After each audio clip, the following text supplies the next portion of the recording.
Isang mapagpalang araw sa inyo, mga minamahal kong kasama sa bawat kwento. Muli, samahan ninyo ako sa isang salaysay na susubok sa tibay ng puso at tatag ng isang babae. Sabi nila, ang pinakamalaking pagsubok ay hindi ang bagyong darating, kundi ang pagharap sa mga aninong naiwan nito. Paano kung ang kahapong matagal mo nang tinalikuran ay biglang kakatok sa iyong pintuan sa isang lugar kung saan wala kang ibang matatakbuhan? Mananatili ka bang nagtatago o haharapin mo ito ng buong tapang? Halina't pakinggan natin ang kwento ni Aluna sa Ang Sariling Mga Pakpak. Isang malakas na pag-uga.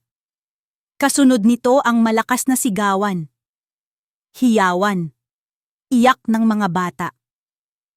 Ang anunsyo mula sa piloto ay halos hindi na marinig dahil sa takot na bumabalot sa buong eroplano. Ngunit para kay Aluna Cruz, ang pagyanig na ito ay tila isang bulong lamang kumpara sa lindol na sumira sa kanyang buhay 6 na taon na ang nakalipas. Nananatili siyang nakaupo, mahigpit ang hawak sa armrest, hindi para sa sarili niya, kundi para sa imahe ng kanyang 6 na taong gulang na anak na si Sinag. Kaninang umaga lang, ang mga mata nito ay kumikinang na parang mga bituin habang niyayakap siya paalis. "Mommy, bring me back a big shell, ha?" Sabi nito. Ang boses ay puno ng pananabik. "Yung naririnig daw po ang dagat!" Hinalikan niya ang noo nito. "Oo naman anak, I'll bring you the whole ocean if I can." Ang biyaheng ito, isang 3-day solo trip sa Puerto Himaya, ay isang regalong matagal na niyang pinag-ipunan. Isang gantimpala para sa sarili matapos ang 6 na taon ng walang tigil na trabaho, ng pagiging nanay at tatay, ng pagtayo sa sariling mga paa. Isang paalala na kahit minsan siyang nadurog, kaya pa rin niyang buuin ang sarili. Nang makasakay sa eroplano at maupo sa tabi ng bintana, sa unang pagkakataon sa loob ng mahabang panahon, nakahinga siya ng maluwag. Ang mga ulap sa labas ay tila kumot na tumatakip sa lahat ng masasakit na alaala. Dito sa taas, malayo sa gulo ng Maynila, malayo sa nakaraan, panandalian siyang nakaramdam ng kalayaan. Ngunit ang kalayaan pala ay isang ilonggo. Naramdaman niya itong biglang nawala nang may kung anong nag-udyok sa kanyang lumingon sa kanyang likuran. Ilang hanay ng upuan mula sa kanya, nakaupo ang isang lalaking pamilyar na pamilyar sa kanya. Ang tindig, ang ayos ng buhok, ang anino ng panga na minsan niyang hinaplos, ang hangin sa paligid niya ay biglang kumapal. Ang puso niya ay nagsimulang tumibok ng sobrang bilis na parang gustong kumawala sa kanyang dibdib. Si Kaylan Del Fuego, ang kanyang dating asawa. Ang lalaking minahal niya ng buo at ang lalaking sumira sa kanya ng walang awa. Hindi ito gumalaw. Nakatingin lang ito sa labas ng bintana sa kabilang panig, tila malalim ang iniisip. Hindi siya napansin nito. Salamat sa Diyos. Mabilis na ibinaling ni Aluna ang kanyang tingin sa bintana. Nagdarasal na sana'y maging invisible siya. 6 na taon.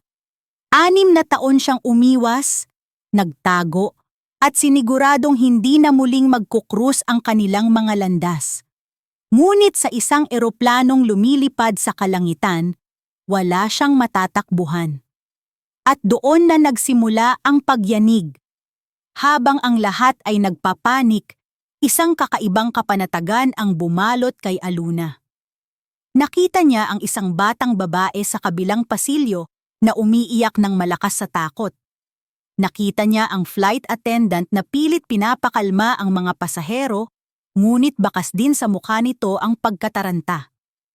Walang pag-aalinlangan, kinalas niya ang kanyang seatbelt. Hinawakan niya ang upuan sa harap para sa balanse at dahan-dahang lumapit sa batang umiiyak.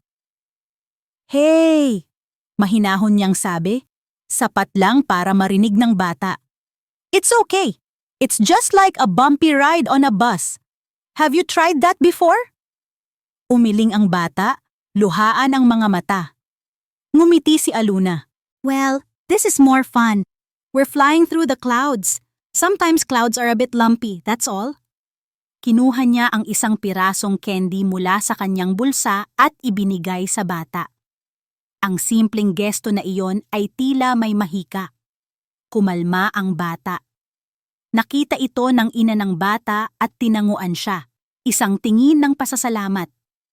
Tumingin si Aluna sa flight attendant at bahagyaring tumango, isang di-verbal na mensaheng nagsasabing, "Kaya natin to!" Mula sa kanyang kinauupuan, pinanood ni Kaylan ang lahat. Hindi siya makapaniwala. Ang Aluna na kilala niya ay mahiyain, laging nasa likod niya, laging kailangan ng proteksyon. Ang babaeng nasa harap niya ngayon ay ibang-iba, matatag, mahinahon. Isang taong hindi nangangailangan ng kahit kanino. Habang pinagmamasdan niya itong bumalik sa kanyang upuan, naramdaman ni Kaylan ang isang kirot sa kanyang dibdib. Isang damdaming matagal na niyang ibinaon. Ang pagsisisi. Unti-unti, humupa ang pag-uga. Ang anunsyo ng piloto na nagsasabing kontrolado na nila ang sitwasyon ay sinalubong ng palakpakan at mga buntong hininga ng ginhawa. Ang tensyon sa loob ng eroplano ay napalitan ng magkahalong pasasalamat at pagod. Walang salitang bumalik si Aluna sa kanyang upuan. Hindi niya hinanap ang mga tingin ng pasasalamat. Hindi niya kailangan iyon. Ang tanging gusto niya ay ang bumalik sa kanyang munting espasyo. Sa tabi ng bintana, kung saan malaya siyang maging siya. Ngunit bago pa siya tuluyang makaupo, sa gitna ng namumuong katahimikan, nagtama ang kanilang mga mata. Isang saglit na tumigil ang mundo ni Aluna. Ang ingay ng mga tao sa paligid, ang ugong ng makina ng eroplano, lahat ay naglaho. Tanging ang mga mata na lamang ni Kaylan ang kanyang nakikita. At nakita niya ito. Ang gulat sa mga mata ni Kaylan. Hindi iyon ang tingin ng pagkamuhi na huli niyang natandaan mula rito. Hindi rin ang tingin ng awa na kinasusuklaman niya.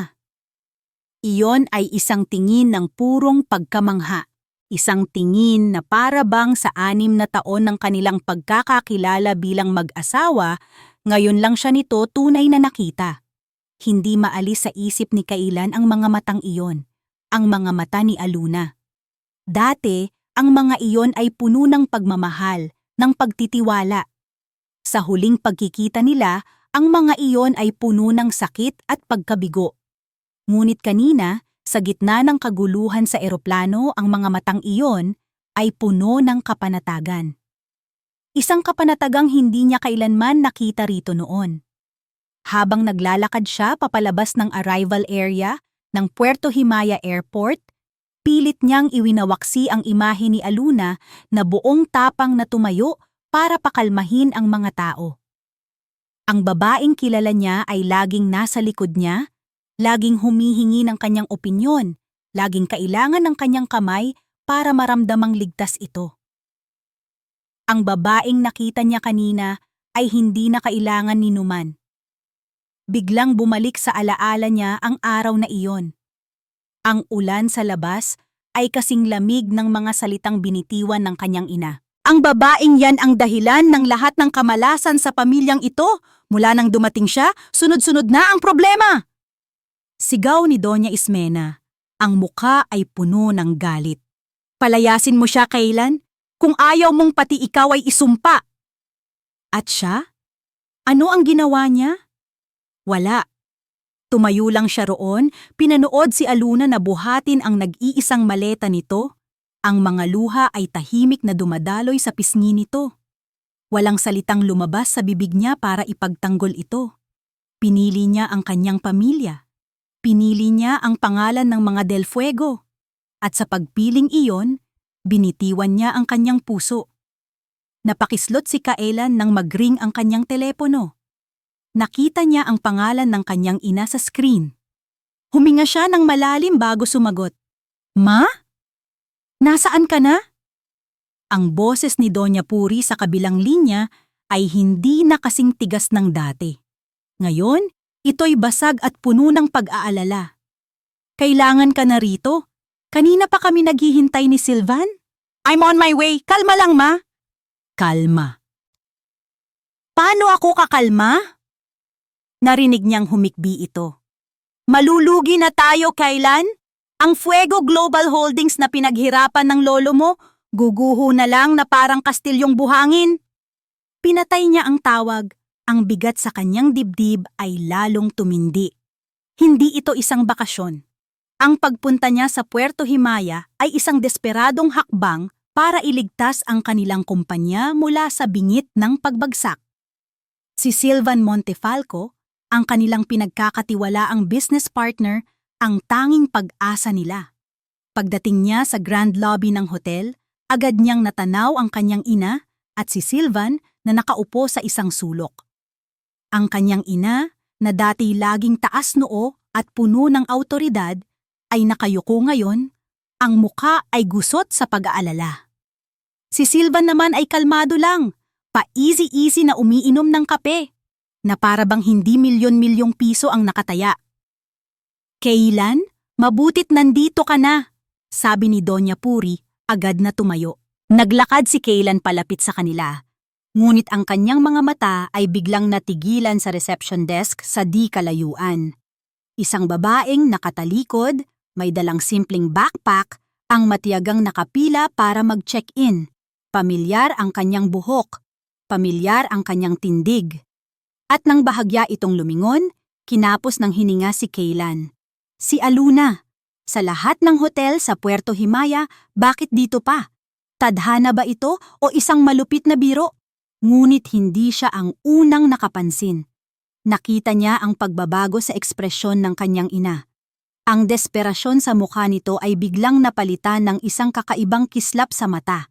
Isang kislap ng isang ideyang tila imposible. Isang hibla ng pag-asang hindi niya inaasahan. Tumingin si Doña Puri kay Kailan. Ang mga mata ay nanlalaki. Ang boses ay naging isang pabulong na utos na puno ng kabaliwan at huling pag-asa. Hanapin mo siya, Anito. Halos hindi na makahinga. Kailan? Siya lang ang makakatulong sa atin. Ang buhangin sa kanyang mga paa. Ang banayad na haplos ng hangin. Ang himig ng mga alon na humahalik sa dalampasigan.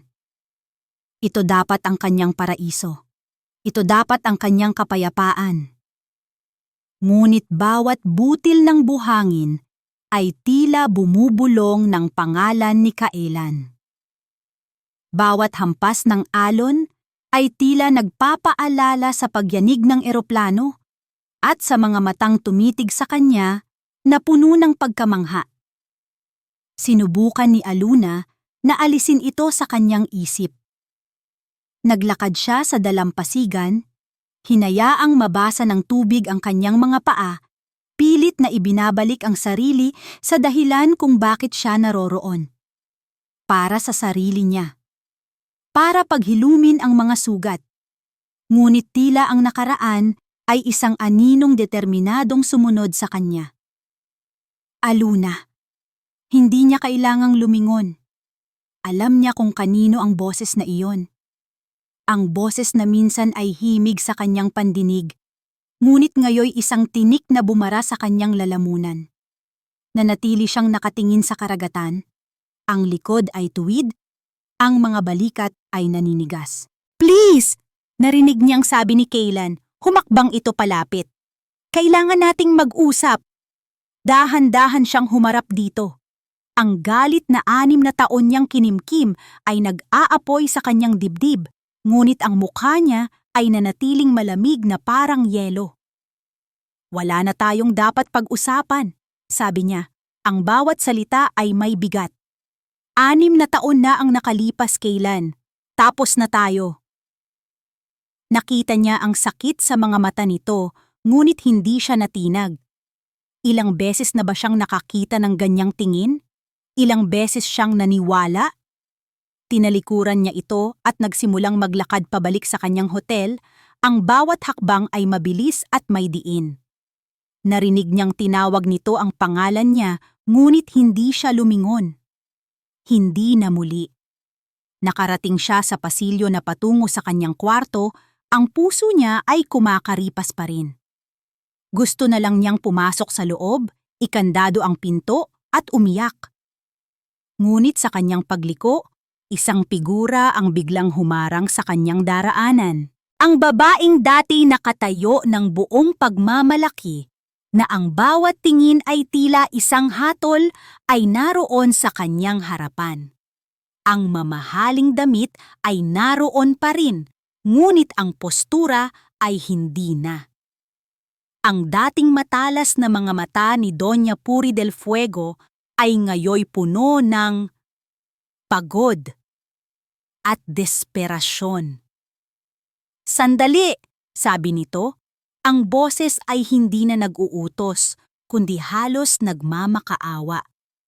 Huminto si Aluna, ngunit hindi nagsalita. Hinayaan niyang manatili ang katahimikan, isang sandatang natutunan niyang gamitin sa paglipas ng panahon. Alam kong galit ka," hirap na sabi ni Doña Puri, nilulunok ang sariling pride. "May karapatan kang magalit. Pero kailangan kita, Aluna. Kailangan ka namin."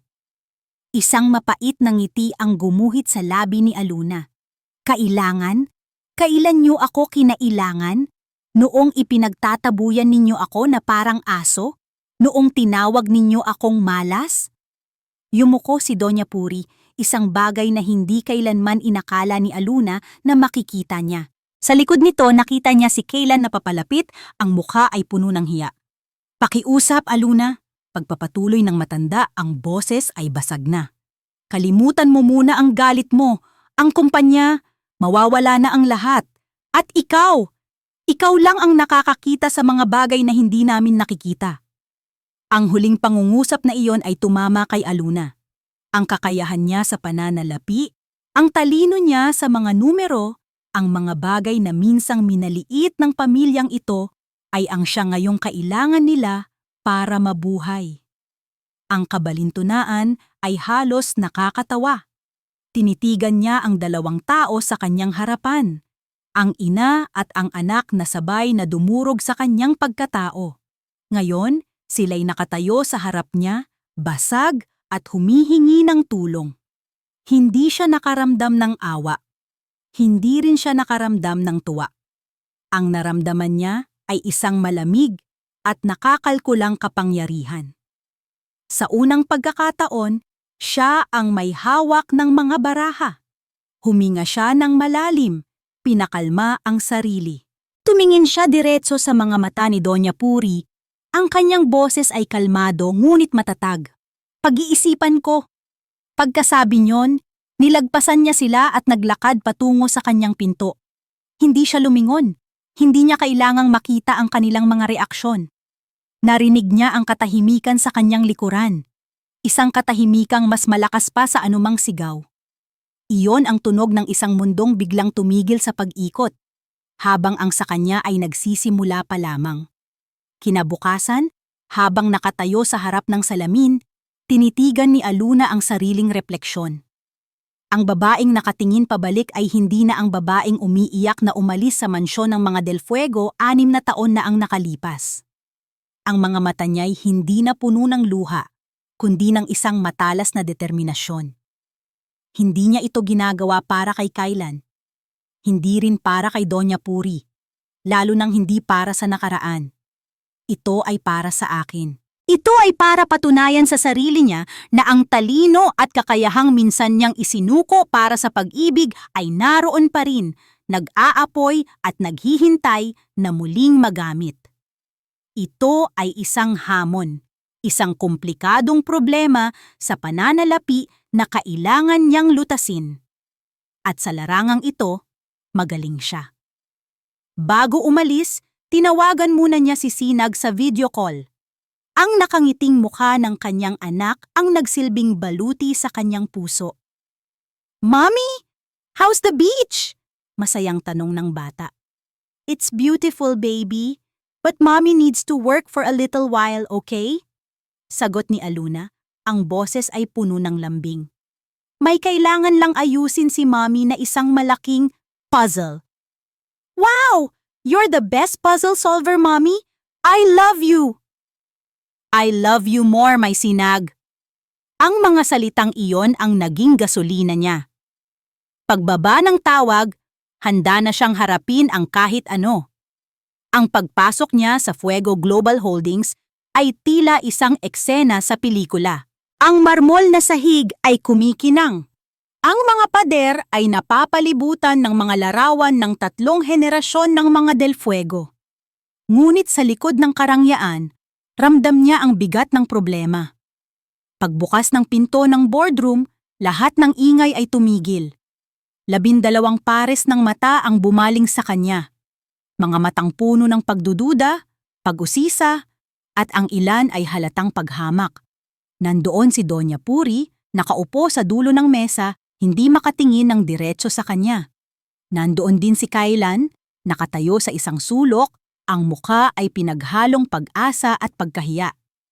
Ngunit hindi sila ang pinansin ni Aluna. Ang kanyang atensyon ay napunta sa isang lalaking nakangiting tumayo para salubungin siya. Matangkad, maginoo, at may isang klase ng karisma na kayang manlinlang. "Aluna, welcome back!" Bati ni Silvan Montefalco, inilahad ang kamay. "We are all so grateful for your help." "Ako si Silvan Montefalco. It's a pleasure to finally meet the woman I've heard so much about." Tinanggap ni Aluna ang kamay nito. Ang pagkakahawak niya ay matatag at propesyonal. "Aluna Cruz!" Simpleng sagot niya. "Let's get straight to business." Hindi niya inintindi ang mga bulungan. Binaliwala niya ang mga mapanuring tingin. Naglakad siya patungo sa kabilang dulo ng mesa, inilapag ang kanyang tablet, at hinarap ang buong board. Ang kanyang boses, nang magsalita siya, ay malinaw at walang bahid ng pag-aalinlangan. "I'm here on a consultancy basis for a limited time." Panimula niya, ang mga mata ay isa-isang tinitingnan ang bawat miyembro ng board. "I don't care about office politics. I don't care about past issues. I am here to find the leak and stop the bleeding. To do that, I need full, unrestricted access to all financial records, contracts, and communications for the past 2 years. Walang itatago, walang pipigilan." Isang matandang lalaki sa board ang umubo. "Miss Cruz, that's highly confidential information." Tumingin si Aluna sa kanya, hindi man lang kumurap. "Ang kumpanya ninyo ay nalulugi ng milyon-milyon kada linggo. Confidentiality is the least of your problems right now. You either give me the tools I need or you can find someone else to watch this company sink. The choice is yours." Katahimikan. Ang bigat ng kanyang mga salita ay dumagan sa buong silid. Maging si Kailan ay napahanga sa tapang na ipinapakita nito. Sa wakas, si Doña Puri ang bumasag sa katahimikan. Ang boses niya ay mahina, ngunit may bigat ng awtoridad. Ibigay ninyo ang lahat ng kailangan niya." Ngumiti si Silvan, isang ngiting hindi umabot sa kanyang mga mata. "Of course. Anything you need, Aluna. I've already instructed the IT department to give you system access. My office is just next door if you need anything at all. We're on the same team here." Tumanggo lang si Aluna. Binigyan siya ng isang maliit na opisina. Simple lang, isang mesa at isang computer. Para sa kanya, iyon ay sapat na. Nang maiwan siyang mag-isa, sa wakas ay nakahinga siya. Ito ang kanyang mundo. Ang mundo ng mga numero, ng mga datos, ng katotohanang hindi kayang itago ng anumang ngiti o magagandang salita. Nag-login siya sa system. Sa una, lahat ay tila maayos. Nakita niya ang mga folder, ang mga lumang ulat. Ngunit nang sinubukan niyang buksan ang pinakakritikal na mga dokumento, ang mga ledger at transaction logs para sa huling 6 na buwan, isang maliit na bintana ang lumitaw sa screen. Enter password to access this file. Sinubukan niya ang mga standard administrative password. Wala. Tinawagan niya ang IT, ngunit wala nang sumasagot. Gabi na. Napahinto siya at napasandal sa kanyang upuan. Hindi ito isang simpleng system password. Ito ay isang encryption na sadyang inilagay sa mga file na iyon. Isang pader na itinayo para harangan kung sino mang susubok mag-imbestiga.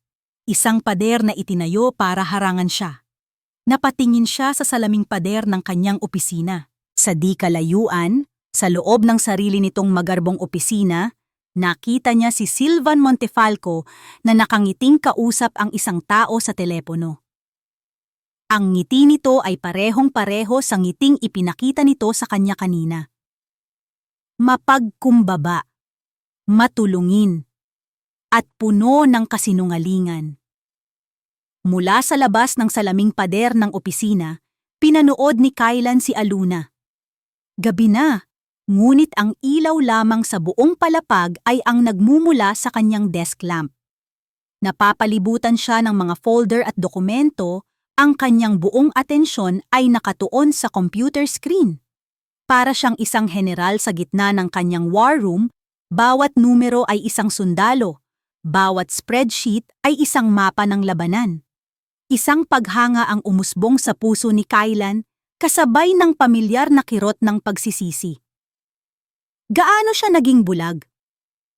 Paano niya hindi nakita ang talino at tapang na ito na palaging naroon, natatabunan lamang ng kanyang pagwawalang bahala? Hindi na niya natiis.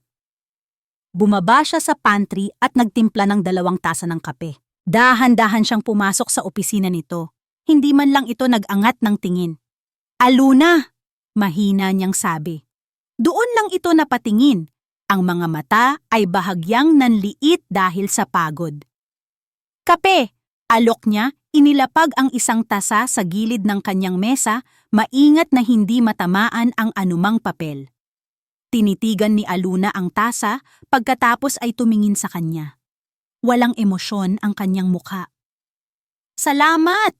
Sabi nito, at muling ibinaling ang atensyon sa screen. Iyon lang. Salamat. Walang ngiti, walang tanong. Isang pader na gawa sa 6 na taon ng sakit at paglimot ang nakatayo sa pagitan nila, at ang isang tasa ng kape ay hindi sapat para gibain iyon. Tumalikod si Kaylan at tahimik na lumabas. Dala-dala ang pakiramdam ng pagiging isang estranghero. Habang naglalakad siya sa tahimik na pasilyo, narinig niya ang boses ni Sylvan mula sa opisina nito. Nakabukas ng bahagya ang pinto. Oh, huwag kang mag-alala. Everything is going according to plan. Sabi ni Sylvan sa kausap nito sa telepono, ang boses ay kampante. Oo, epektibo ang nangyari sa flight. Natakot ng husto ang investor na si Tan. Hindi na siya tutuloy sa deal. By next week, sa atin na ang lahat. Biglang nanlamig ang buong katawan ni Kaylan. Ang flight? Natakot ang investor? Bigla niyang naalala ang pagyanig. Ang takot sa mga mata ng mga pasahero. At naalala niya ang isang detalye. Si Mr. Tan, isang malaking investor na matagal na nilang sinusuyo, ay kasama nga pala sa flight na iyon. Ang sabi nito ay nagbago ang isip nito dahil sa masamang pangitain. Hindi kaya, puno ng pagdududa, mabilis na bumalik si Kaylan sa opisina ni Aluna. Hindi na siya kumatok. Aluna! Sabi niya, ang boses ay apurado. Nag-angat ng tingin si Aluna, bakas ang iritasyon sa muka. Ano na naman, Kaylan? Narinig ko si Sylvan. May sinasabi siya tungkol sa flight. Na natakot daw si Tan, kaya hindi na tumuloy sa investment. Hindi nagbago ang ekspresyon ni Aluna. So, it's just a coincidence. Hindi! Paano kung hindi? Giit ni Kaylan. May mali dito, Aluna. Mag-ingat ka kay Sylvan. Huwag kang basta-basta magtitiwala sa kanya. Sa wakas, ibinaba ni Aluna ang kanyang tingin mula sa screen at tinitigan siya ng diretso. Ang mga mata nito ay malamig at matalim. 6 na taon na akong natutong mag-ingat sa sarili ko, Kaylan. 6 na taon kong pinrotektahan ang sarili ko mula sa mga taong dapat sana'y pinagkatiwalaan ko. Sabi nito, ang bawat salita ay isang sampal sa kanyang mukha. Kaya kong alagaan ang sarili ko. Natigilan si Kaylan. Wala na siyang masabi. Tumalikod siyang muli. Ang mga salita ni Aluna ay umuulit-ulit sa kanyang isipan. Bumalik siya sa kanyang sariling opisina, ang dating opisina ng kanyang ama, at naupo sa dilim. Kailangan niyang mag-isip, ano ang koneksyon ni Sylvan sa lahat ng ito?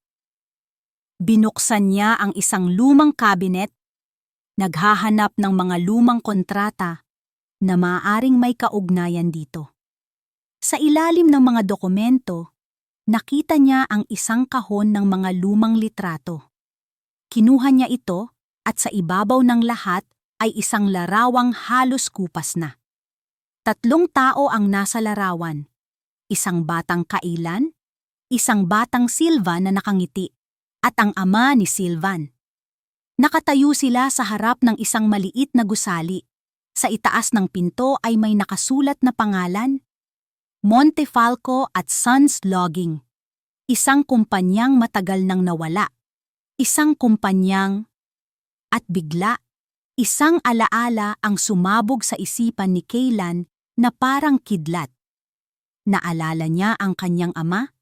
Ipinagmamalaki ang isang matalinong acquisition na ginawa nito maraming taon na ang nakalipas.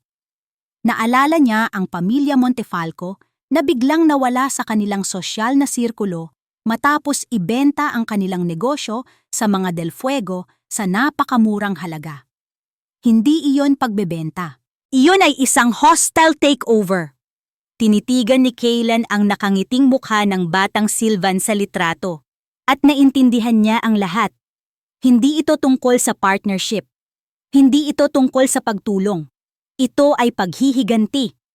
Hindi pinansin ni Aluna ang babala ni Kaylan.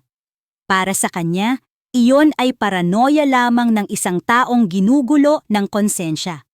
Ang kailangan niya ay datos, katotohanan, mga numerong hindi nagsisinungaling. At ang mga numero ay nagsisimula ng magsalita. Hindi niya mabuksan ang mga pangunahing ledger, ngunit hindi siya doon natapos. Alam niyang sa isang malaking korporasyon, ang mga bakas ay hindi basta-basta nabubura. May mga anino sa ibang mga dokumento, mga purchase order, mga ulat sa inventaryo, mga kontrata sa supplier. Magdamag siyang naghalungkat. Ang malamig na kape sa tabi niya ay hindi na niya ininom. Ang tanging naririnig sa kanyang opisina ay ang pag-click ng kanyang mga daliri sa keyboard at ang mahinang ugong ng aircon. At pagkatapos, nakita niya ito. Isang sinulid. Isang maliit na sinulid sa isang bundok ng mga papel. Isang kontrata sa isang bagong supplier ng raw materials, ang Veridian Trading. Ang kumpanya ay nabuo lamang 8 buwan na ang nakalipas. Ngunit ang presyo ng mga materyales na sineserbisyo nito sa Fuego Global Holdings ay halos doble kumpara sa dati nilang supplier. Walang bidding na naganap. Ang approval ay mabilis na pinirmahan ni Sylvan Montefalco. Ito na, ang unang patak ng dugo sa tubig. Hindi pa ito ebidensya ng pagpatay. Ngunit isa itong malinaw na senyales na may sugat. Kinabukasan, may bagong lakas si Aluna. Dala ang isang folder na naglalaman ng kanyang mga natuklasan, naglakad siya palabas ng opisina para sana kausapin si Kaylan. Ngunit pagdaan niya sa pantry, narinig niya ang mga bulungan. Siya daw yung ex-wife ni Sir Kaylan, di ba? Sabi ng isang babae. Oo, ang sabi, kaya daw siya kinuha ulit ay para tulungan ang kumpanya. Pero ang weird, di ba? Parang May sadong perpekto ang timing. Narinig ko kay Marites sa accounting. Grabe daw kung maghalongkat ng files. Para daw may hinahanap na butas, para lalong ilubog ang mga Del Fuego. Ganti, ganon. Natigilan si Aluna sa labas ng pinto. Ang bawat salita ay isang karayom na tumutusok sa kanyang balat. Ganti? Ito ba ang tingin nila sa kanya? Pagkatapos ng lahat ng kanyang pagsisikap, ang tingin pa rin nila sa kanya ay ang babaeng sinaktan na naghahanap ng paghihiganti. Bumalik siya sa kanyang opisina, ang init ng galit at frustrasyon ay nagsisimulang umakyat sa kanyang dibdib. Bago pa siya makaupo, bumukas ang pinto ng kanyang opisina. Pumasok si Doña Puri. Ang mukha ay muling naging maskara ng pagdududa. Ang kahinaan na ipinakita nito sa hotel ay naglaho na. Nakarating sa akin ang mga usap-usapan. Simula nito, ang boses ay malamig. Ano itong naririnig ko? Na hinahalongkat mo ang mga kontratang matagal nang naaprubahan? Na sinisira mo ang reputasyon ng mga taong matagal nang nagsisilbi sa amin? Tumingin si Aluna sa kanya, hindi makapaniwala. Trabaho ko po ito. Hinahanap ko kung saan nawawala ang pera ng kumpanya ninyo. O baka naman, sabi ni Doña Puri, humakbang palapit. Gumagawa ka lang ng gulo para ipakita na kailangan ka namin, para ipamukha sa amin ang pagkakamali namin. Ito na ba ang paghihiganti mo, Aluna? Ang mga salitang iyon ang nagpatigil sa mundo ni Aluna. Ang pamilyar na sakit, ang pakiramdam ng pagiging inakusahan ng walang basehan ay bumalik na parang isang alon. Ngunit sa pagkakataong ito, hindi siya lulunurin nito. Huminga siya ng malalim. Hindi ko po sasayangin ang oras ko para sa paghihiganti, sagot niya. Ang boses ay kalmado ngunit may diin. Ang mga numero ang magpapatunay sa lahat. Hayaan ninyong gawin ko ang trabaho ko. Tumalikod si Doña Puri at walang salitang lumabas. Naiwang mag-isa, naupo si Aluna sa harap ng kanyang computer. Kailangan niyang tapusin ito. Kailangan niyang ipakita sa kanilang lahat ang katotohanan. Binuksan niya ang folder kung saan niya isinave ang kopya ng kontrata ng Viridian Trading at ang kanyang paunang pagsusuri. Ngunit sa kanyang pag-click, isang mensahe ang lumabas sa screen. Error. File has been deleted or corrupted. Sinubukan niya ulit. Ganoon pa rin. Nawala. Ang lahat ng pinagpaguran niya magdamag ay biglang naglaho na parang bula. Isang tao ang pumasok sa system at binura ang kanyang trabaho. Kasabay nito, nag-vibrate ang kanyang telepono sa ibabaw ng mesa. Isang text message mula sa isang unknown number. Binuksan niya ito. Naglalaman lamang ito ng 7 salita. Umalis ka na habang may oras pa. Nakatitig si Aluna sa text message sa kanyang telepono. Ang 7 salitang iyon ay tila may sariling bigat. Isang malamig na kamay na humahaplos sa kanyang batok. Umalis ka na habang may oras pa. Hindi ito simpleng paninira lang sa kumpanya. Ito ay isang personal na banta. Bago pa man niya maproseso ang lahat, bumukas ng malakas ang pinto ng kanyang opisina. Pumasok si Kaylan, hindi na kumakatok, ang muka ay puno ng isang emosyong hindi pa nakikita ni Aluna sa kanya dati. Purong pagkaapura. Aluna, kailangan mong makinig sa akin, sabi nito, halos hinahabol ang hininga. Tumingin si Aluna mula sa telepono patungo sa kanya. Ang galit niya kanina ay napalitan ng pagod at isang maliit na bahid ng takot. Ano na naman ito, Kaylan? Walang salitang inilapag ni Kaylan ang isang lumang litrato sa kanyang mesa. Ang litrato mula sa kahon. Tingnan mo to! Kinuha ito ni Aluna. Nakita niya ang isang batang kailan at isa pang batang lalaki. Sino to? Si Sylvan, sagot ni Kaylan. At ang nasa likod nila ay ang kumpanya ng pamilya niya. Ang Montefalco Logging, isang kumpanyang sa pilitang binili ng tatay ko sa napakamurang halaga. Sinira ng pamilya natin ang pamilya nila, Aluna. Napatitig si Aluna sa litrato, pagkatapos ay kay Kaylan. Paghihiganti? Isang akusasyon yan na walang matibay na basehan. Meron, giit ni Kaylan. Kagabi, narinig ko siyang may kausap sa telepono. Malinaw na sinabi niya, epektibo ang nangyari sa flight. Natakot ng husto ang investor na si Tan. Biglang tumigil ang paghinga ni Aluna. Ang flight. Ang mga piraso ng puzzle ay biglang nagsimulang magkabit-kabit sa kanyang isipan. Ang pagyanig, ang pagkawala ng kanyang file, ang banta sa kanyang telepono. Sa unang pagkakataon, mula nang magkita silang muli, tiningnan niya si Kaylan hindi bilang dating asawa, kundi bilang isang kakampi. Nakita niya ang sinseridad at pag-aalala sa mga mata nito. Tumayo siya. Ang computer mo, sabi niya. Ang boses ay nagbago, naging matalas at nakapokus. Kailangan kong gamitin ang computer mo. May mas mataas na security access ka. Nagmamadali silang pumunta sa opisina ni Kaylan. Naupo si Aluna sa upuan nito, ang mga daliri ay mabilis na nag-type sa keyboard. Hinanap niya ang manifesto ng mga pasahero ng flight nila papuntang Puerto Himaya. Ilang sandali ng pag-scroll at pagkatapos, naroon ito. Itim at puti. Pangalan, Tan, Gerard L. Seat Number 3A, Business Class, si Mr. Tan, bulong ni Kaylan, ang investor na biglang umatras matapos ang flight.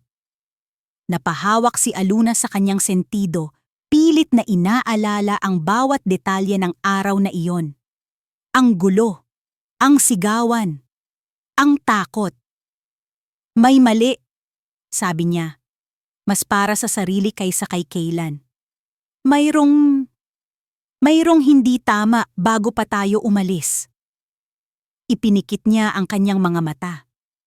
Binalikan niya ang sandaling naglalakad siya sa tarmac papasok ng eroplano. May isang lalaking nakauniporme ng ground crew. Ang ibang kasamahan nito ay abala sa pagkakarga ng mga bagahe. Ngunit ang lalaking ito ay nakatayo malapit sa isa sa mga makina ng eroplano, malapit sa isang technical panel. Hindi ito gumagalaw. Tila may kinakabahan itong hinihintay. Nagtama pa nga ang tingin nila sandali at mabilis itong umiwas. Ang mukha ay pinagpapawisan kahit hindi naman mainit.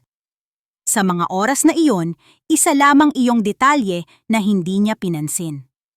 Ngunit ngayon, idinilat ni Aluna ang kanyang mga mata. Ang kulay ng mga ito ay nag-iba. Ang pagod ay napalitan ng isang malamig na apoy ng realisasyon.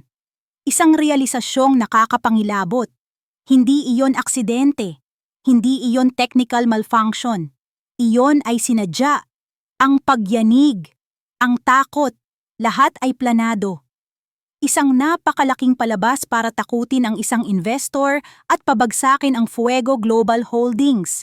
Isang plano na handang isakripisyo ang buhay ng daan-daang pasahero para lamang sa pera at paghihiganti. Tumingin siya kay Kaylan, ang kanyang puso ay dumadagundong sa kanyang dibdib. Ang bigat ng katotohanang kanilang natuklasan ay tila humihigop sa lahat ng hangin sa silid. Kaylan, sabi niya, ang boses ay nanginginig ngunit malinaw. Hindi lang ito tungkol sa pera. Huminto siya sandali. Hinayaan ang mga salita na magkaroon ng bigat. Buhay natin ang pinag-uusapan dito. Mula sa bintana ng kanyang malawak na opisina, pinanood ni Sylvan Montefalco sina Aluna at Kaylan na magkasamang lumabas mula sa opisina ng huli. Ang mga mukha nila'y seryoso, puno ng determinasyon. Isang malamig na ngiti ang gumuhit sa labi ni Sylvan. Ang mga daga ay nagsimula ng mag-ingay sa kanilang kulungan. Hindi siya nagulat. Sa katunayan, inaasahan na niya ito. Mula pa lang, nang unang tumuntong si Aluna sa gusaling ito, alam niyang hindi ito magiging simple. Ang babae ay matalino. Mas matalino kaysa sa inaasahan niya. At si Kaylan? Si Kaylan ay nagiging isang maliit na tinik sa kanyang lalamunan. Pero hindi mahalaga iyon. Ang isang magaling na manlalaro ay laging isang hakbang na nauuna sa kanyang mga kalaban. At ang kanyang huling pyesa ay handa ng igalaw. Kinuha niya ang kanyang telepono at tinawagan ang isang numero. Ang Chief Financial Officer ng kumpanya, si Mr. Jimenez, isang taong matagal na niyang alam na may malaking pagkakautang dahil sa pagsusugal. "Jimenez," sabi ni Silvan nang sumagot ito. "Pumunta ka sa opisina ko. Ngayon na." Ilang minuto lang, pumasok ang isang kinakabahang lalaki. "Sir Silvan?" "Maupo ka, Hector," sabi ni Silvan. Ang boses ay kalmado at mapanganib. "Alam nating pareho na malapit nang bumagsak ang barkong ito. Pero may inihanda akong lifeboat.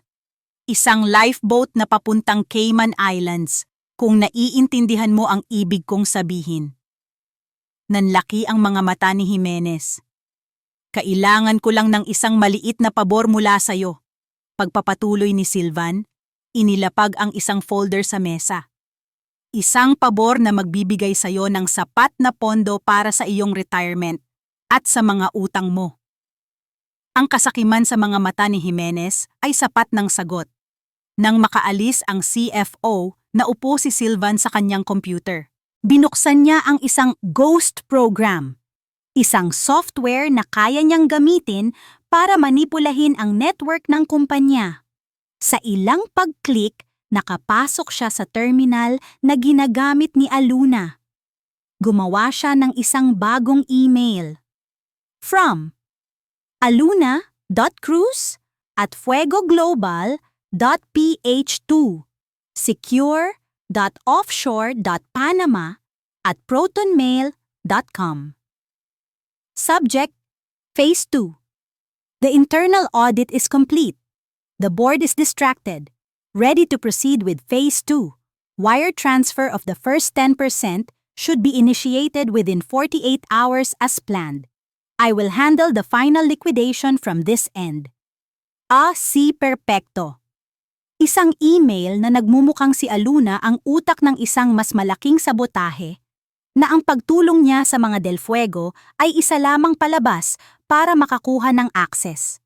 Isang patibong na kahit sinong abogado ay mahihirapang kontrahin. Send. Napasandal siya sa kanyang upuan. Isang pakiramdam ng tagumpay ang bumalot sa kanya. Tumingin siya sa isang litratong nakatago sa kanyang drawer. Hindi ito litrato ng mga Del Fuego. Ito ay litrato ng sarili niyang pamilya. Isang masayang pamilya bago sila wasakin ng kasakiman ng matandang Del Fuego. Ang muka ng kanyang ama na namatay sa sama ng loob ay tila nakatingin sa kanya. "Malapit na, itay," bulong niya sa litrato. "Malapit na silang magbayad para sa lahat." Kinuha niyang muli ang telepono. Ngunit sa pagkakataong ito, ang numero ng sekretarya ni Doña Puri ang kanyang tinawagan. Ang kanyang boses, nang magsalita siya, ay puno ng pekeng pagkaalarma at kabayanihan.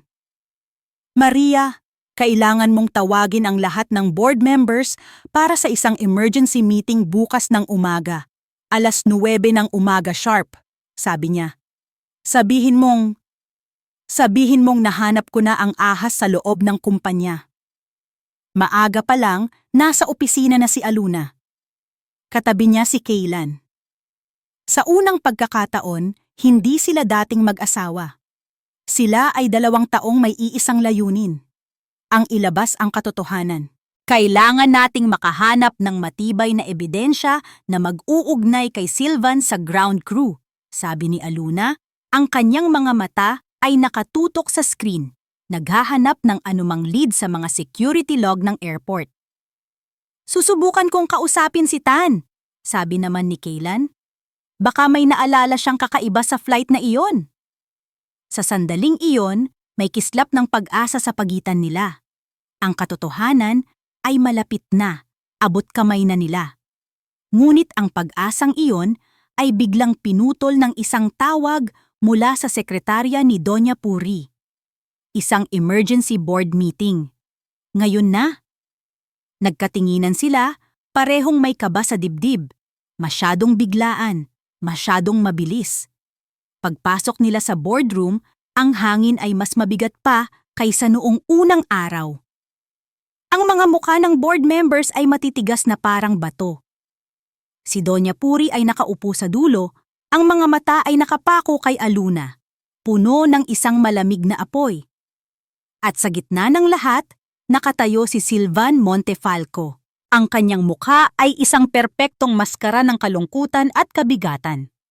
Mga kasama, mabigat sa dibdib ko ang sasabihin ko ngayong umaga. Panimula ni Silvan, ang boses ay puno ng pekeng sinseridad. Magdamag kong sinuyod ang ating sistema. Magdamag kong hinanap ang tunay na dahilan ng ating pagkalugi. At sa kasamaang palad, nahanap ko na nga. Isang pindot sa remote at ang malaking screen sa dingding ay umilaw. Isang email ang lumitaw, nakaproject para makita ng lahat. Ang puso ni Aluna ay biglang tumigil sa pagtibok. Pangalan niya ang nasa from field. Ang email ay patungo sa isang kahina-hinalang offshore account. Ang subject, Phase 2. At ang nilalaman, isang malinaw na utos para simulan ang huling yugto ng pag-liquidate sa kumpanya. Isang kolektibong paghinga ng gulat ang narinig sa buong silid. Lahat ng mata ay bumaling sa kanya. Mga matang puno ng akusasyon. Hindi totoo yan, nauutal na sabi ni Aluna, tumatayo. Hindi ako ang nagsulat niyan, isa yang patibong. Ngumiti si Silvan ng malungkot. Aluna, naiintindihan ko kung bakit mo itatanggi. Sinuri ng IT ang pinagmulan ng email. It came directly from your assigned terminal in this building. Sapagkat minanipula mo ang sistema. Sigaw ni Aluna. Ang boses ay nagsisimula ng manginig. Ngunit ang sigaw niya ay nalunod sa mas malakas na boses ni Doña Puri. Tumayo ang matanda. Ang kamao ay nakakuyom sa ibabaw ng mesa. Ang mukha ay namumula sa galit at pagkabigo. Sabi ko na nga ba? Dumagundong ang boses nito. Isa kang ahas. Isang ahas na muling pumasok sa aming pamamahay para tuklawin kami kapag kami nakatalikod. Pinagkatiwalaan kita. Pinagkatiwalaan ka naming lahat. Hindi totoo yan. Ginamit mo pa ang sarili mong anak. Dagdag pa ni Doña Puri, ang bawat salita ay isang punyal. Ang pagpunta mo rito, ang pagkukunwari mong tumutulong, lahat ay kasinungalingan para lang makuha ang access na kailangan mo para wasakin kami. Tumigil ka! Tumigil? Hindi niya magagawa yan!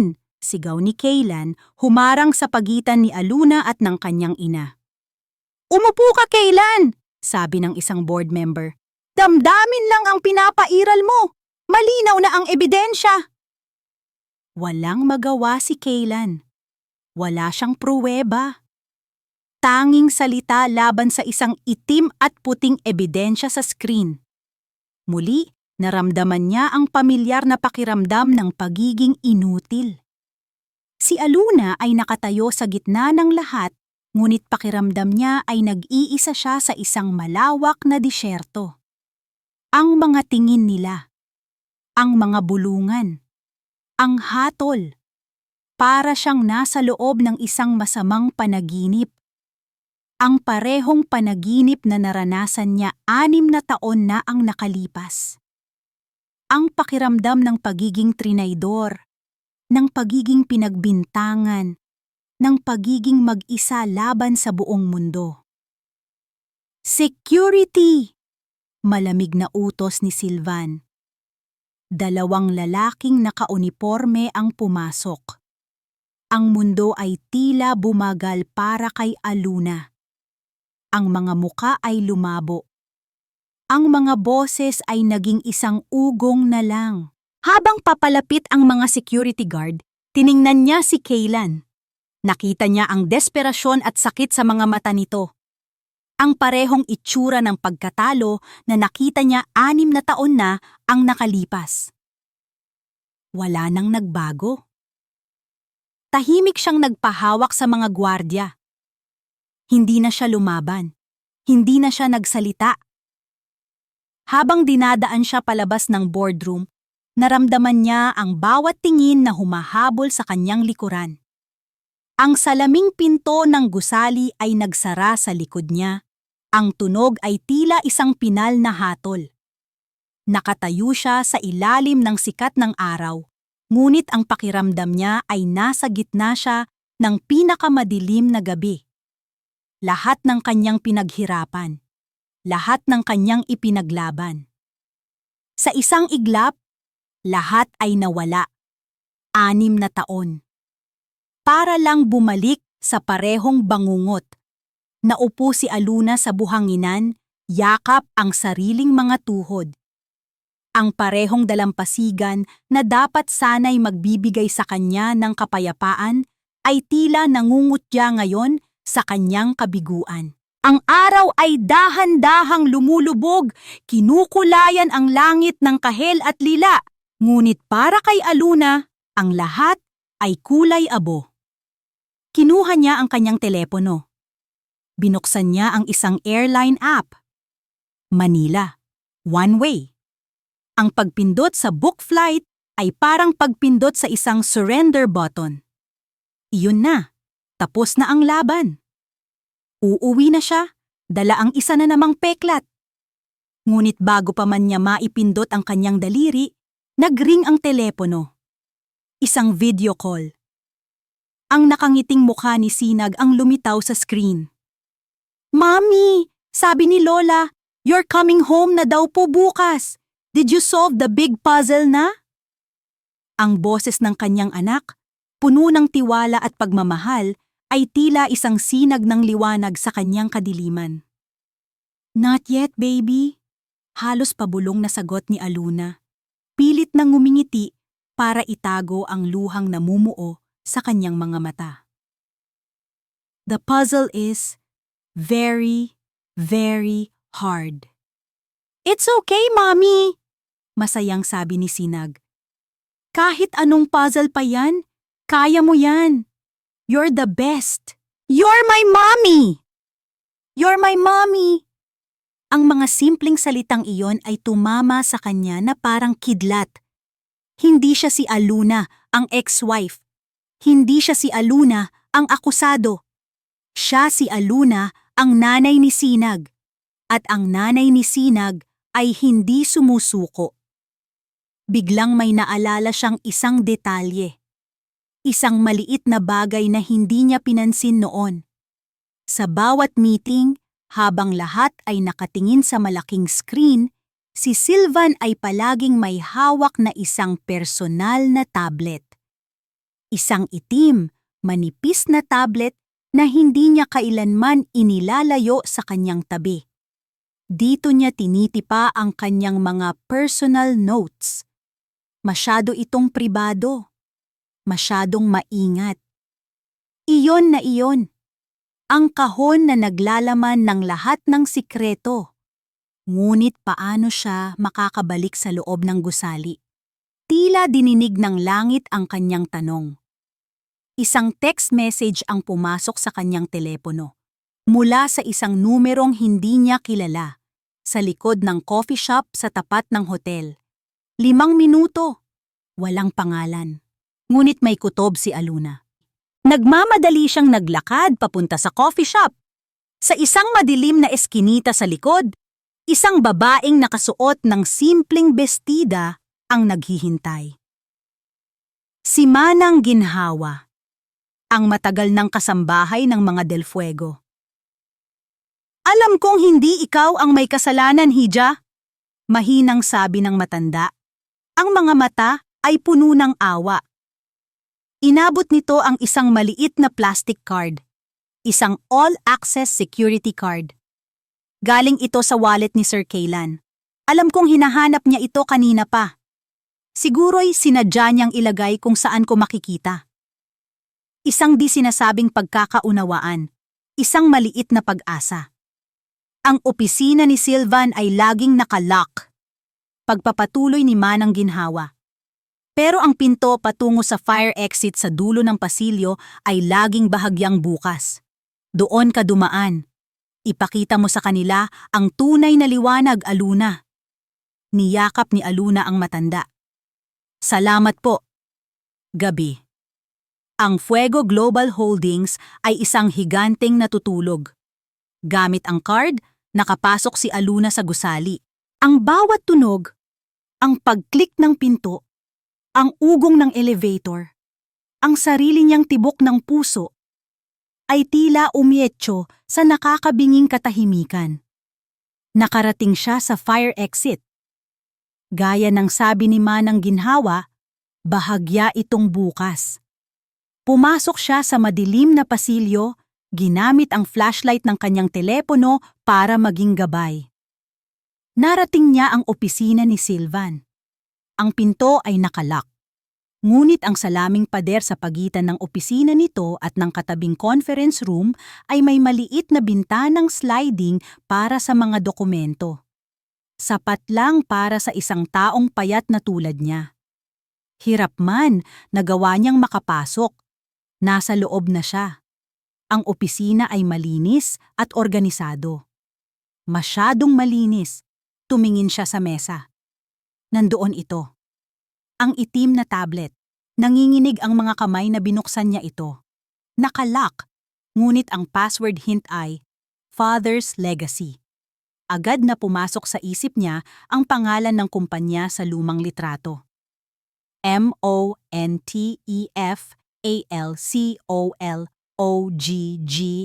Montefalcogging. Bumukas ito. Ang kanyang puso ay halos lumabas sa kanyang dibdib. Nag-browse siya sa mga file. Karamihan ay mga financial projection, mga pekeng ulat. At pagkatapos, nakita niya ito. Isang folder na may pangalang audio notes. Sa loob, may isang file na may petsa ng araw bago ang kanilang flight. Ang pangalan ng file, Logistics Call, Cebu Air. Pinindot niya ang play. Ang unang narinig niya ay ang boses ni Silvan. Siguraduhin mong magmumuka itong kapanipaniwala. Isang malakas na turbulence lang. Sapat na para matakot ang matandang si Tan. Walang dapat masaktan ng malubha. Sumunod ang boses ng isang lalaki. Walang problema, boss, basta't ang bayad ay sigurado. Ito na, ang ebidensya. Ang huling susi. Sa sobrang tuwa at kaba, hindi niya namalayan ang papalapit na mga yabag. Nahanap niya ang send button at mabilis na ipinadala ang audio file sa email ni Kaylan at sa sarili niyang cloud storage. Sakto. Pagkatapos niyang pindutin ang send, click. Isang malakas na tunog ng switch. Biglang bumukas ang lahat ng ilaw sa opisina, sinisilaw siya. Napatayo siya, ang tablet ay hawak pa rin. Sa may pintuan, nakatayo si Silvan Montefalco. Hindi ito mukhang gulat, hindi rin galit. Ang mga mata nito ay malamig at puno ng isang nakakakilabot na tagumpay. Ngumiti ito, isang ngiting puno ng lason. Nahanap mo na ba ang hinahanap mo, Aluna? Habang nakatayo si Silvan sa may pinto, isang ngiti ng tagumpay ang nasa kanyang labi, hindi niya namalayan ang isa pang anino na mabilis na gumalaw sa kanyang likuran. Huli na ang lahat, Silvan, sabi ni Aluna, ang boses ay kalmado sa kabila ng panganib. Naipadala ko na. Ang ngiti ni Silvan ay biglang naglaho. Puno ng galit, humakbang siya palapit. Ang kamay ay handang agawin ang tablet. Anong ginawa mo? Ako ang dapat magtanong niyan sa'yo. Isang malakas na boses ang pumuno sa silid. Sabay silang napalingon. Nakatayo sa may pinto, ang dibdib ay umaalon sa galit, ay si Kaylan. Ang kanyang mga mata ay nag-aapoy habang nakatitig kay Silvan. Kaylan! Gulat na sabi ni Silvan na paatras. Hindi nagsalita si Kaylan. Mabilis siyang kumilos, humarang sa pagitan ni Silvan at Aluna, nagsisilbing isang pader na hindi na muling babagsak. Huwag na huwag mo siyang lalapitan. Anong karapatan mong pumasok dito? Sigaw ni Silvan, sinusubukang bawiin ang kanyang kumpiyansa. Karapatan bilang isang Del Fuego, sagot ni Kaylan, ang boses ay malamig na parang yelo. At bilang taong nakarinig ng lahat, itinaas niya ang kanyang telepono. Nakaplay dito ang audio file na ipinadala ni Aluna. Ang mukha ni Sylvan ay biglang namutla na parang papel. Ang lahat ng kulay ay nawala, napalitan ng purong takot. Sinubukan niyang tumakbo, ngunit huli na ang lahat. Iniharang na ni Kaylan ang daan, isang maikling sagupaan. Ang tablet ay lumipad sa ere at nabasag sa sahig, ngunit wala na itong silbi. Ang katotohanan ay malaya na. Hawak sa kwelyo si Sylvan, kinaladkad siya ni Kaylan palabas ng opisina at dire-diretso sa boardroom kung saan ang ilang miyembro ng board, kasama si Doña Puri, ay nag-uusap pa rin tungkol sa pagtataksil ni Aluna. Walang katok-katok na ibinukas ni Kaylan ang pinto. Itinulak niya si Sylvan sa gitna. Anong ibig sabihin nito? Gulat na tanong ni Doña Puri. Hindi sumagot si Kaylan. Kinuha niya ang kanyang telepono, ikinonekta ito sa sound system ng conference room at pinindot ang play. Isang malakas at dramatikong musika ang papasok habang ang audio recording ay nagsisimulang tumugtog. Ang boses ni Sylvan, malinaw na malinaw, ay umalingaw-ngaw sa buong silid. Siguraduhin mong magmumuka itong kapani-paniwala. Isang malakas na turbulence lang. Sapat na para matakot ang matandang sitan. Katahimikan. Ang mga miyembro ng board ay napatingin sa isa't isa. Ang kanilang mga muka ay puno ng pagkabigla. Ang boses ng isa pang lalaki. Walang problema, boss. Basta't ang bayad ay sigurado. Ang katahimikan ay napalitan ng mga bulungan ng galit. Ang lahat ng mga mata ay bumaling kay Sylvan, na ngayon ay nakaluhod sa sahig, ang mukha ay nakasubsob sa kanyang mga kamay. Si Doña Puri ay nanigas sa kanyang kinauupuan. Ang kanyang mga kamay ay nanginginig. Ang bawat salita sa recording ay isang sampal sa kanyang mukha, isang paalala sa kanyang paulit-ulit na pagkakamali sa paghusga. Ang babaeng tinawag niyang ahas ay ang siyang nagligtas sa kanila. Ang taong pinagkatiwalaan niya ay ang siyang muntik pumatay sa kanila. Pumasok si Aluna sa silid, tumayo ng tuwid sa tabi ni Kaylan. Hindi siya nagsalita. Hinayaan niyang ang katotohanan ang magsalita para sa kanya. Security! Sigaw ng isa sa mga board member. Ang parehong mga gwardiya na kumuha kay Aluna kanina ay ang siya ngayong kumakaladkad kay Sylvan palabas. Ang kanyang pagbagsak ay kasing bilis at kasing brutal ng kanyang mga plano. Nang mawala na si Sylvan at tumahimik na ang silid, ang natira na lang ay ang bigat ng katotohanan. Dahan-dahang tumayo si Doña Puri. Ang kanyang mga paa ay tila yari sa tingga. Bawat hakbang palapit kay Aluna ay tila 1 kilometro ang layo. Huminto siya sa harap ni Aluna. Ang dating mapagmataas na donya ng mga Del Fuego ay wala na. Ang natira ay isang matandang babae, basag ang puso at puno ng pagsisisi. Sa harap ng lahat, sa unang pagkakataon sa kanyang buhay, yumuko siya. Ang kanyang boses, nang sa wakas ay lumabas, ay basag at halos isang bulong na puno ng sakit. Patawarin mo ako, anak. Hindi agad sumagot si Aluna sa sinabi ni Doña Puri. Tinitigan lamang niya ang babaeng minsan niyang tinuring na pangalawang ina, ang babaeng naging dahilan ng kanyang pinakamalalim na sugat. Hindi ko po kailangan ng tawad ninyo. Mahinahon niyang sabi, ang bawat salita ay malinaw at walang bahid ng galit. Ang kailangan ko po ay ang kapayapaan ko.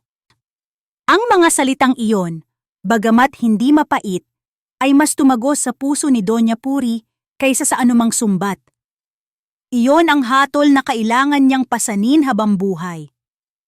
Tumango na lamang ang matanda, ang mga luha ay tahimik na dumaloy sa kanyang mga pisngi. Tinupad ni Aluna ang kanyang pangako. Sa sumunod na 2 araw, nanatili siya para tumulong sa pag-aayos ng gusot na iniwan ni Sylvan. Sa tulong ng kanyang matalas na isip, naisalba niya ang Fuego Global Holdings mula sa tuluyang pagbagsak. Ngunit sa bawat oras na lumilipas, ramdam ng lahat na hindi siya parte ng lugar na iyon. Isa lamang siyang bisitang malapit nang umalis. Sa huling gabi niya sa Puerto Himaya, pinuntahan siya ni Kailan sa balkonahe ng kanyang hotel room. Magkatabi silang tumingin sa karagatan na iluminado ng buwan. "Salamat, Aluna," sabi ni Kailan. Ang boses ay puno ng sinseridad. Hindi lang sa pagligtas sa kumpanya, kundi sa lahat. Huminga siya ng malalim. "Gusto kong humingi ng tawad, hindi para pilitin kang bumalik. Hindi para makuha ulit ang tiwala mo. Gusto kong humingi ng tawad para sa sarili ko. Para sa wakas, matanggap ko kung gaano ako naging duwag noon." Tumingin ito sa kanya, ang mga mata ay puno ng sakit at paghanga. "Hinayaan kitang umalis, at sa pag-alis mo, naging isang babaeng higit pa sa kayang abutin ng isang lalaking tulad ko. I respect you, Aluna, more than you'll ever know." Sa unang pagkakataon, isang maliit at tunay na ngiti ang sumilay sa labi ni Aluna. Ang mga salitang iyon, hindi ang mga mamahaling regalo o mga pangakong binitiwan niya noon, ang pinakamahalagang bagay na narinig niya mula kay Kailan. Iyon ang pagpapalayang matagal na niyang hinintay. "Mag-ingat ka, Kailan," sabi niya. Iyon lang. Kinabukasan, sa airport, isang tao lang ang naghatid sa kanya. Si Manang Ginhawa, na may dalang isang maliit na bayong. "Para kay Sinag," sabi ng matanda, inaabot ang bayong. Mga paborito niyang pagkain. Niyakap ni Aluna ang matanda. "Salamat po sa lahat! Ikaw ang dapat naming pasalamatan, Hija. Tinuruan mo kaming lahat kung ano ang tunay na lakas." Habang naglalakad siya papasok sa departure gate, hindi na lumingon si Aluna. Ang Puerto Himaya, ang lugar ng kanyang pinakamalaking pagsubok, ay unti-unti nang lumiliit sa kanyang likuran. Sa loob ng eroplano, habang dahan-dahan itong umaangat, tumingin siya sa labas ng bintana. Ang mga ulap ay pareho pa rin, ngunit ang pakiramdam niya ay iba na. Hindi na siya tumatakas, siya ay lumilipad. Binuksan niya ang kanyang bag at kinuha ang isang malaking kabibe, ang pasalubong niya para kay Sinag. Itinapat niya ito sa kanyang tainga. Ang narinig niya ay hindi lang ang alon ng dagat. Narinig niya ang tunog ng kalayaan, ang tunog ng isang pusong muling nabuo. Isang ngiti ang gumuhit sa kanyang mga labi. Hindi dahil sa isang nakaraang naayos, kundi dahil sa isang kinabukasang malinaw na sa kanya lamang. Hindi niya kailangan ng pag-ibig ni Kailan para mabuo. Hindi niya kailangan ng tawad ni Doña Puri para gumaan ang kanyang pakiramdam. Hindi niya kailangan ng paghanga ng kahit sino para malaman ang kanyang halaga. Ang kailangan lang niya ay ang sarili niya. At ang sarili niyang mga pakpak.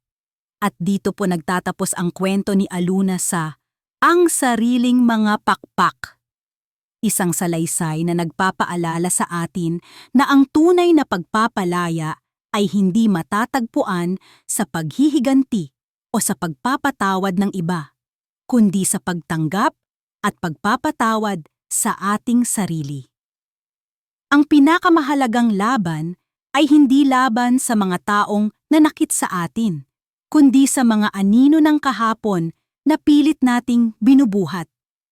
At kapag binitawan na natin ang mga ito, doon lang natin matutuklasan na mayroon pala tayong sariling mga pakpak para lumipad. Maraming salamat po sa inyong walang sawang pagsubaybay at pakikinig. Kung mayroon kayong mga kwentong nais marinig sa hinaharap, huwag po kayong mag-atubiling i-comment sa ibaba. Ang inyong mga saloobin at suhestyon ay napakahalaga po sa amin. Hindi dito nagtatapos ang ating paglalakbay. Marami pa pong kwentong kasing ganda at mas puno ng aral dito sa aming channel. Kung nagustuhan nyo ang kwentong ito, i-like, i-share sa pamilya at mga kaibigan at mag-subscribe na rin para lagi kayong updated sa mga susunod pa naming kwento. I-click nyo ang notification bell para kayo ang unang makarinig kapag may bago kaming upload. Pagpalain po kayo ng Panginoon, kayo at ang inyong buong pamilya. Hanggang sa muli!